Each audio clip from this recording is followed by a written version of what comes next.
Sixers, a lot of people wanted to sell. They wanted to sell last week. They were all about Cooper Flagg, Isaiah Bailey, and now we're talking about possible trade targets. Talking about 6th seed now, so things are looking pretty good in Philadelphia world. How you guys feeling about the recent wins? Terrific. I mean, that's what we kind of was hoping for. Just getting some victories and trying to at least secure a play in, and hopefully, like you said, trying to get to that 6th spot. If we can do that and put ourselves in position, and then hopefully guys get healthier, then we feel when healthy, guys playing well, we can compete for the things that we aspire. So I'm definitely excited that one, we beat some good teams, and then also you took care of home, because we have to do that. It's already tough on the road, but you taking care of home court and in the playoff status teams that we beat definitely gives us a lot of hope and a lot of confidence. Yeah, it was a string of good games and I think tie for our longest win streak, but all 4 teams this time are either play-in or playoff teams. So that's another impressive thing. We didn't just beat like bottom feeders. We actually beat, good teams. We have a pulse. We have a pulse again. Yeah. We're alive. Surgeon, baby. Yeah. We are surgeon. And obviously we'll get into the games this weekend. So 2 more games. I mean, the schedule, we talked about a couple last week, how hard the schedule was coming up. And, we've pretty much aced the test so far, but we'll see how this weekend goes.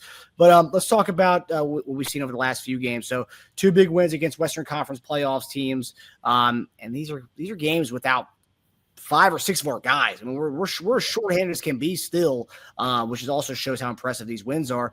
So the same squad that was struggling to beat like lottery teams is now able to handle playoff teams or play-in teams, the ones we've beaten over the last week or so. What do you attribute this to? Because I've seen some people online say, Nurse kind of got after the guys after the Nuggets game last week, where it showed there was a lack of effort there, and he kind of got into the guys. And since then, we've been on this win streak. But what do you attribute this to, and what are you seeing out there that we haven't seen over the last few weeks, and that we have been seeing over the last week? Well, I mean, I think first off, Maxi's played well. That kind of helps you out. And I believe that the guys, that the role players have played their roles. I think Eric Gordon has been huge. Yep. And his ability to shoot the ball and stretch the court makes it a little easier, better for Maxey. But I think they're defending. I think their energy's better. Collectively, they're just playing a good group. I mean, good basketball right now. And in the NBA, if you can play good basketball and your energy level is there, sometimes if you can outwork a team or your energy level is higher, even if they have more talent on the court, you can kind of almost equalize that with the energy and effort and defensive effort. And then you get to the 4th quarter or whatever, and you can play with just about anybody for 10 to 12 minutes, 1 quarter. That's why you don't see a lot of separation in the majority of the games in the 1st quarter, because you can do that for a quarter. So we're just putting ourselves in position to win games late, and fortunately for us, the last couple we have. So you want to, can we maintain that? Hopefully. It's going to be tough. I mean, like we talked about the schedule, and guys had to continue to play well. We have to give our young guys some credit for coming out and competing and bringing that energy as well. So I just think for the most part, guys are just competing. And that's all you can ask for. So I think you do that, and things have gone your way. With the Lakers, we beat them, but Anthony Davis going out was huge. So, and then the Kings are very beatable, as you can see with their record. I mean, they're a good team, but they're also a beatable team. So you want to take advantage of that, and we did. I think it's a few reasons. I attribute this to one of them is the guys are finally playing together long enough to have some built-up chemistry and continuity. We had guys just in and out. It was a different lineup all the time. It's just really hard, especially with a brand new team. Like these guys are playing together for the first time, and they can never play like 2 or 3 games in a row together. So I just feel like guys are getting more comfortable with their roles. They're getting more familiar with their roles. They're knowing where their guys are. The team defense has improved. Offensive flow has improved. It's funny with the limited guys we have available, you see how much better the play is when they're comfortable with each other. They just look like they're having more fun out there too. This is why like Memphis played so well last year, because they were down so many guys, but it was the same group of guys playing together for a long period of time. They got used to playing together. And if you're a well-coached team and you're playing together, you'll beat teams, like even though you're not as talented as the other team, right? I just think you have time to build rapport with each other. I think the other thing is too, I think there was a lot of positive regression that was coming our way eventually. We talked about how guys were ice cold. That wasn't going to last. Like Maxey was shooting well below his career averages. Eric Gordon didn't just lose his 3-point shot.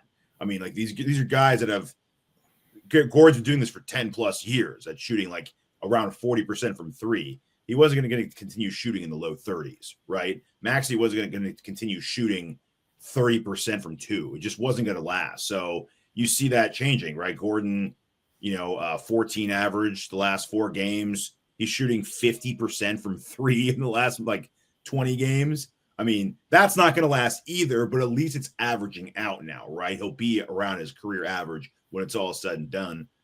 Maxey too. Maxey's just playing lights out, and Kelly Oubre's playing great, averaging 20 over his last 4 games, averaging, I believe, around 10 rebounds and about 4 assists his last 4 games. So not forcing the three as much, just playing within his means, a high percentage 2-point shot. I just think all the guys have just elevated their games and they're getting used to playing with each other. I hope we can sustain this once again. Well, I don't want to start from scratch all over again when we start getting our other guys back, but we are probably going to go through a slight transitionary period when NB comes back and then George comes back when everyone's together again. But it has to happen. They have to get used to playing with each other too. And also, too, talk about the young guys. I know we talked about it last week or 2 weeks ago. Justin Edwards, Dembona getting more playing time and looking really good as the young guys get more minutes. They look more confident. Ricky Council has been fantastic over the last few games. Yeah. And also, too, you guys both mentioned Eric Gordon. Talk about another veteran that is finally starting to get a little bit more playing time is Reggie Jackson. Reggie Jackson, who was a guy like, even when Lowry's out, he wasn't really getting much playing time. They were going with Doughton before they were going with Jackson. And now he's getting more minutes, and he looks pretty good too. So, like, that's kind of the combination of the vets and the young guys all stepping up over the last few games. And I think Reggie Jackson hasn't really been spoken about that much, even on the show, but Reggie Jackson's looked pretty good. Yeah, Reggie Jackson has a history of showing up in moments when his number's called. Even when he's not playing. So that doesn't surprise me. So, yes, if I had to pick a guy that I felt could sit out and play and be effective, he would probably be that guy. So I don't want to say that's expected, but that's something that doesn't surprise me that he's able to come, which isn't easy to do, to sit out and then play and then sit out but he is a guy that's been able to be successful with that.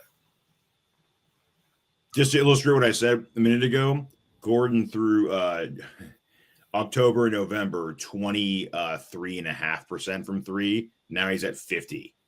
So he's literally doubled his 3-point percentage. It's crazy. And shooting more. So it's a higher clip and shooting better. Yeah.